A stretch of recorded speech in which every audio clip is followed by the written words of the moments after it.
देवपुरा में उस दिन सुबह से ही आसमान का मिजाज बदला हुआ था।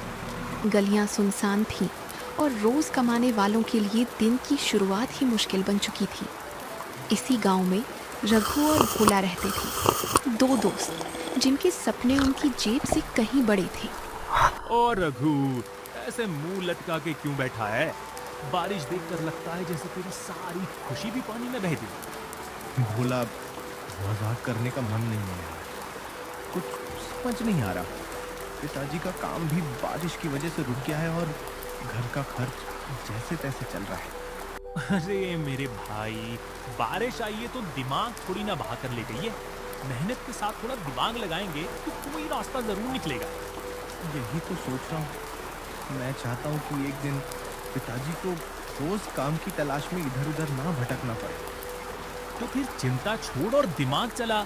जेब खाली है तो क्या हुआ, हुनर और हिम्मत तो हमारे पास है। रघु ने भोला की तरफ देखा।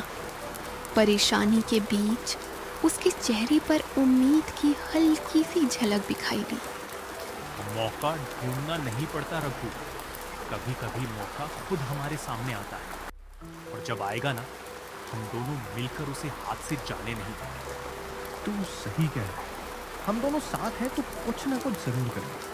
अब चाहे बारिश हो या कोई और मुश्किल, देवपुरा में अपनी पहचान बना कर रहेंगे। दोनों दोस्तों ने एक दूसरे की तरफ देखा। उन्हें नहीं पता था कि उसी दिन लिया गया ये छोटा सा फैसला उनकी जिंदगी बदलने वाला था। बारिश में रघु और भोला बस पकड़कर शहर पहुंच जाते हैं। शहर में गांव के मुकाबले कहीं ज्यादा चहल पहल थी।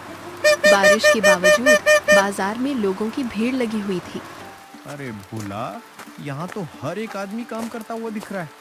इतनी भीड़ मैंने कभी नहीं देखी।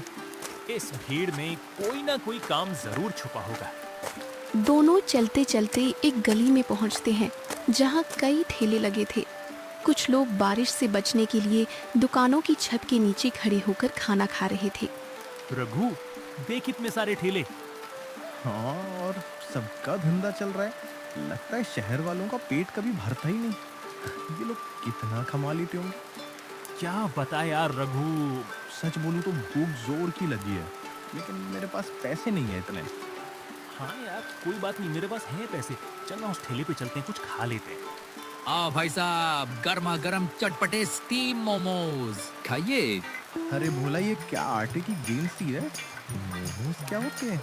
मैंने तो पहली बार नाम सुना है। अरे रघु, ये मोमोज हैं। शहर के लोग इसके बड़े शौकीन हैं। मैंने देखा था जब पहले आया था यहाँ। पर ये बनते कैसे हैं? अब ये मत पूछ, ये तो मुझे भी नहीं पता। अरे भैया, ये मोमोज बनते कैसे हैं? अरे सुनो भैया, कोई बड़ी विद्या नहीं है। पहले मैदा लेते हैं, थोड़ा नमक डालकर अच्छे से गूंथ लेते हैं। फिर अंदर के लिए सब्जी काटते हैं, पत्ता गोभी, प्याज, थोड़ा अदरक, लहसुन, सबको कढ़ाई में हल्का सा भून लेते हैं, बस स्वाद के लिए। फिर उस मैदे की छोटी छोटी लोई बनाते हैं। लोई बेल कर बीच में भरावन रखते हैं और ऐसे मोड़ देते हैं। फिर ये मोमो स्टीमर में जाते हैं। 10-15 मिनट में तैयार हो जाते हैं गर्मा गर्म। अच्छा, इतना ही तरीका है? हाँ भैया, मेहनत और सफाई हो तो मोमोज खुद बोलता है। अब आप मोमोज खाइए। अच्छा भैया, वो तो खाएंगे ही। और ये भी बता दीजिए, ये लाल वाली चटनी कैसे बनती है? अरे भैया, ये भी बड़ी आसान है। सूखी लाल मिर्च और लहसुन को पहले उबाल लेते हैं, फिर उसमें थोड़ा नमक, सिरका और मसाले डालकर सबको पीस लेते हैं। बस तैयार हो जाती है तीखी चटपटी मोमोज वाली लाल चटनी। अरे वाह, ये तो कमाल का है। देखा, शहर वाले पागल क्यों हैं इसके पीछे। दोनों मोमोज के पैसे चुकाते हैं और बारिश के बीच बस स्टैंड की तरफ चल पड़ते हैं। लेकिन इस छोटी सी मुलाकात ने उनके दिमाग में एक ऐसा विचार डाल दिया था जो जल्द ही देवपुरा की तस्वीर बदलने वाला था। कुछ देर बाद रघु और भोला बारिश में भीगे रास्तों से होते हुए देवपुरा वापस लौट आए। शहर की मोमोज का स्वाद अभी भी दोनों की जुबान पर था और रास्ते भर दोनों उसी के बारे में बातें करते रहे। रघु, ये मोमोज तो सच में कमाल के थे। क्यों ना अपने देवपुरा में भी ऐसा ठेला शुरू करें? लेकिन यहाँ के लोग तो चाय और समोसे के ही आदी हैं। मोमोज देखकर पहले तो सब हैरान होंगे। तो होने दे हैरान, देवपुरा का पहला मोमो ठेला हमारा होगा। बात तो सही है, लेकिन शुरुआत करने के लिए पैसे कहाँ से आएंगे?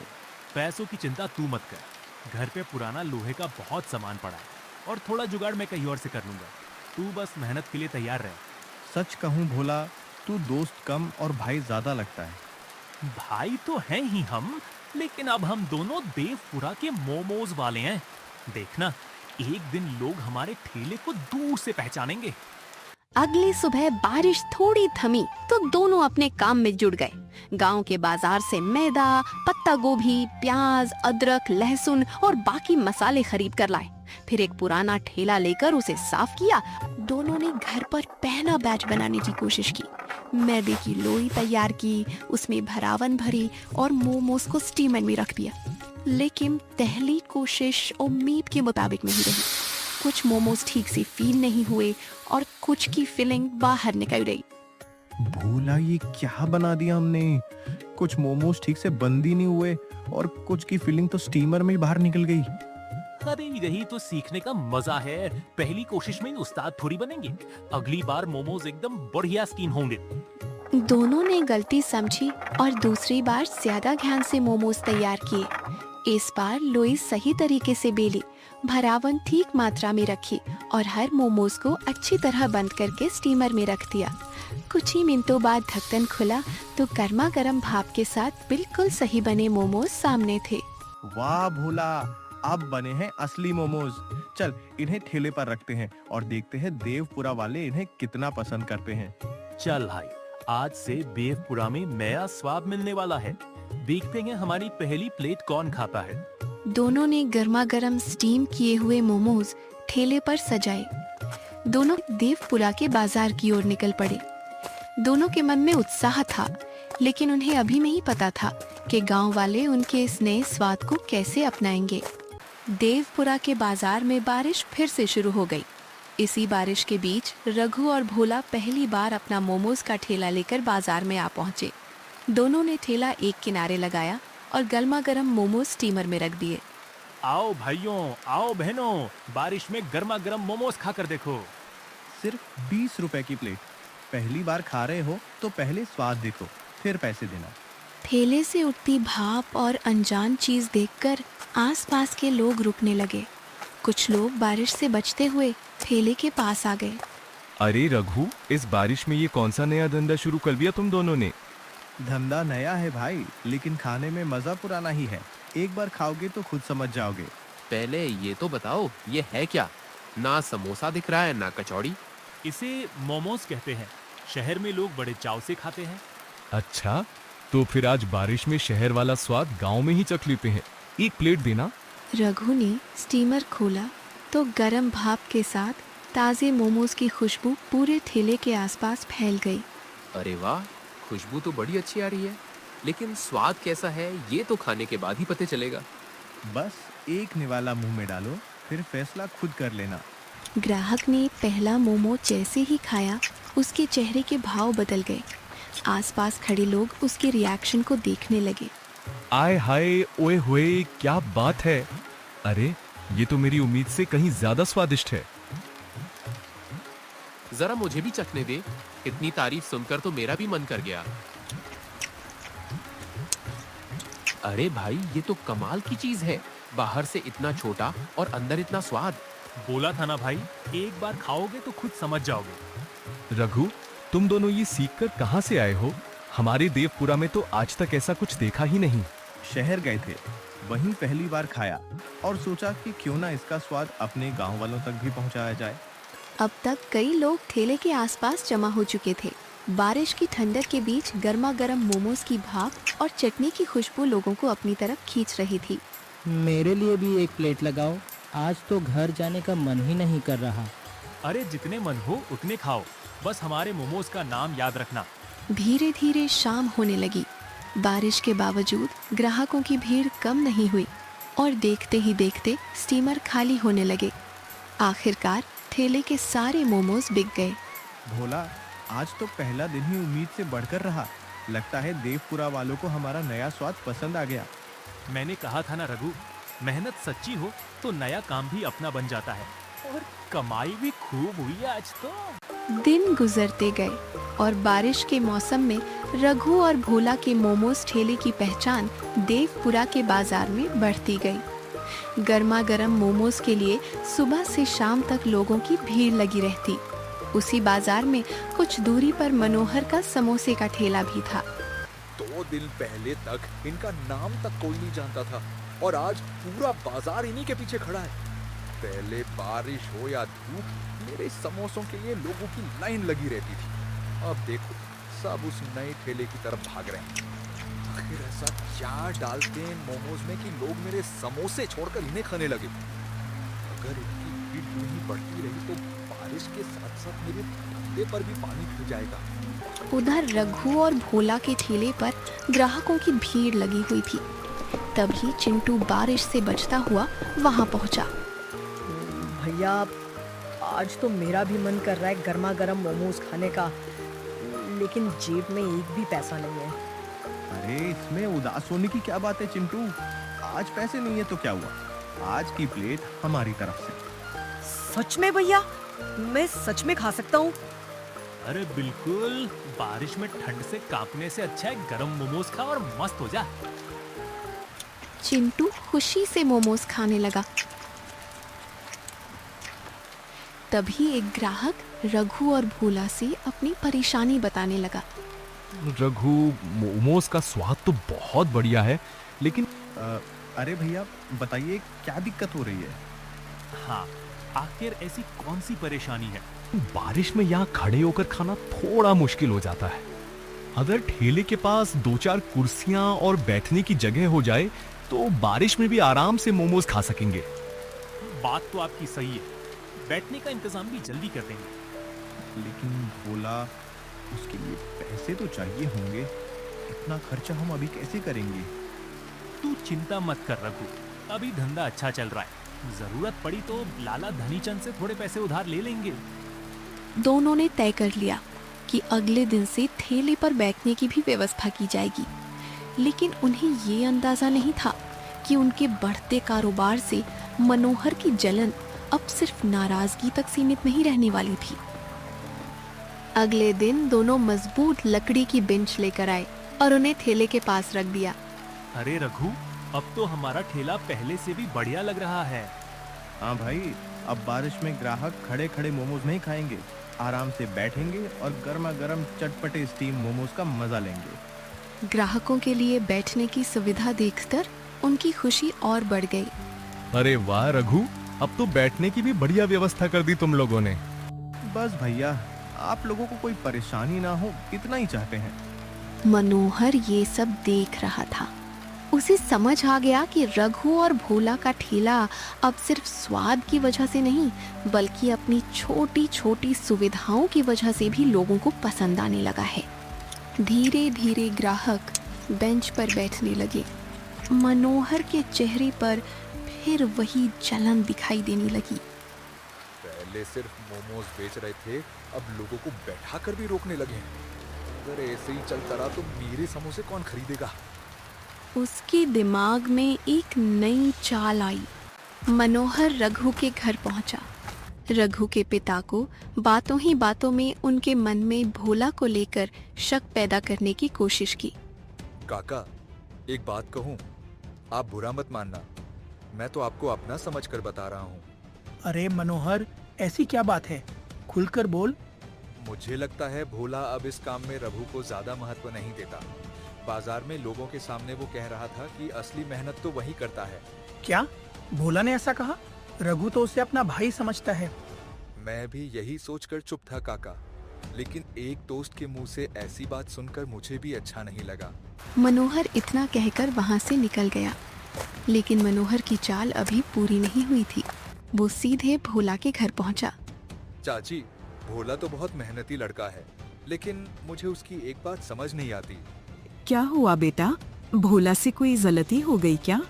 गलती तो नहीं कहूँगा, लेकिन रघु अब सठेले की सारी कमाई और फैसले अपने हाथ में रखना चाहता है। रघु ऐसा क्यों करेगा? दोनों ने मिलकर काम शुरू किया है। यही तो बात है चाची। मनोहर दोनों घरों में अलग अलग बातें कहकर वहां से निकल गया। दोनों परिवारों के मन में अपने अपने बेटे के दोस्त को लेकर शक पैदा हो चुका था।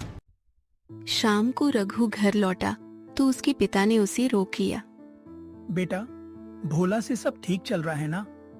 आज मनोहर कुछ ऐसी बातें कह गया कि मेरा मन परेशान हो गया। पिताजी, क्या कह दिया मनोहर ने? भोला तो मेरे लिए भाई जैसा है। उसने कहा कि भोला लोगों के सामने बोल रहा था कि ठेले की असली मेहनत उसी की है और तू बस उसके साथ लगा हुआ है। ये बात सच है क्या? नहीं पिताजी, भोला ऐसा कभी नहीं कह सकता। हमने ये काम साथ शुरू किया है। रघु ने पिता को समझाकर बात वहीं खत्म कर दी, लेकिन मनोहर की बात उसके मन में कहीं ना कहीं अटक गई। उधर भोला भी घर लौट आया था। उसकी माँ ने उसे पास बुलाया। भोला बेटा, आज मनोहर कह रहा था कि रघु अब ठेले की कमाई और फैसलों पर अपना पूरा हक समझने लगा है। माँ, ये बात सुनकर मुझे भी बुरा लग रहा है, लेकिन जब तक मैं खुद रघु के मुंह से नहीं सुनूंगा, मैं उस पर भरोसा करना नहीं छोड़ूंगा। भोला की बात सुनकर उसकी माँ चुप हो गई। दोनों दोस्तों के मन में पहली बार एक दूसरे को लेकर सवाल उठा कि क्या जो मनोहर ने कहा वो सच था।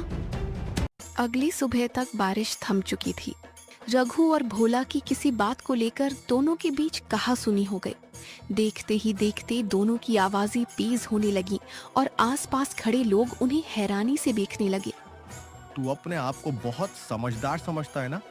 सारा काम मैं करूं और नाम तेरा चले। अच्छा, अब तुझे मेरी मेहनत दिखाई नहीं देती? अकेले होता तो ये ठेला आज तक खड़ा भी नहीं होता। ये क्या सुन रहा हूं मैं? मैंने तो तुझे भाई समझा था, तू तो मेरा दुश्मन निकला। और मैं तुझे अपना समझता रहा, तू तो आस्तीन का सांप निकला। दोनों की ऊंची आवाज सुनकर आसपास के लोग हैरान रह गए। अरे भाई, इन दोनों के बीच ये कैसे हो गया? आज तक तो हमने इन्हें एक दूसरे से ऊंची आवाज में बात करते तक नहीं देखा। पास ही खड़ा मनोहर दोनों को लड़ते देखकर मन ही मन खुश होने लगा। उसकी चाल आखिरकार काम कर गई। वो मौका देखकर दोनों के बीच और आग लगाने के लिए आगे बढ़ा।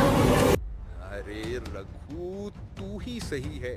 ऐसे दोस्त का क्या फायदा जो तेरी मेहनत की कदर ही ना करे। मनोहर की बात सुनते ही दोनों कुछ पल के लिए एक दूसरे को देखने लगे और फिर अचानक दोनों जोर जोर से हंसने लगे। अरे इससे क्या हो गया तुम दोनों को? पागल तो नहीं हो गए? पागल हम नहीं, पागल तो आप बन गए मनोहर भाई। क्या मतलब? मैं पागल कैसे हो गया? तुम्हें क्या लगता है मनोहर भाई, तुम औरतों की तरह चुगलियां करके हमारे घर वालों को एक दूसरे के खिलाफ भड़काओगे और हमारी दोस्ती खत्म हो जाएगी? ये सब क्या कह रहे हो तुम दोनों? अभी तो एक दूसरे से लड़ रहे थे। ये सब तो बस नाटक था, सबके सामने तुम्हारा पर्दाफाश करने के लिए। तुमने हमारे घर वालों से जो भी बातें कही, उन पर हम दोनों कभी यकीन ही नहीं कर सकते थे। हमें एक दूसरे पर पूरा भरोसा है। भोला की वजह से ये ठेला आज यहाँ खड़ा है।